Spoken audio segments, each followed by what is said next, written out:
আসসালামু আলাইকুম ভিউয়ার্স, আপনাদেরকে বলেছিলাম যে এরকম প্যারেন্টসরা যখন বাচ্চাদের এরকম ফেদার প্লাক করে এই অবস্থা করে দেয় তখন অ্যালোভেরা জেল দিতে হবে। অ্যালোভেরা জেলটা কিভাবে দিবেন আমি বলেছিলাম যে আপনাদের সাথে এরকম একটা ভিডিও করে আমি আপনাদের সাথে শেয়ার করব। এই যে দেখুন, অ্যালোভেরা কিনবেন বাজার থেকে, যে কোনো গ্রসারি শপে অ্যালোভেরা পেয়ে যাবেন। অ্যালোভেরা কিনে এভাবে করে কেটে নেবেন।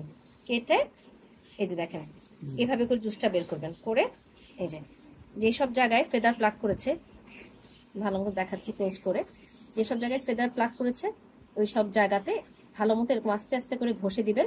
একটু এরকম করে বের করে নেবেন যাতে করে সুবিধা হয় অ্যাপ্লাই করতে।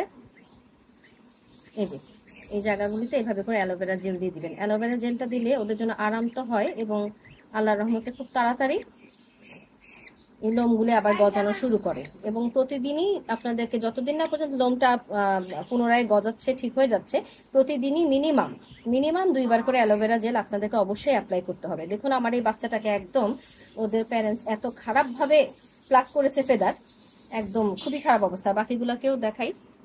এই যে এখানে একটা আছে, ওকে অলরেডি আমি অ্যালোভেরা জেল দিয়েছি।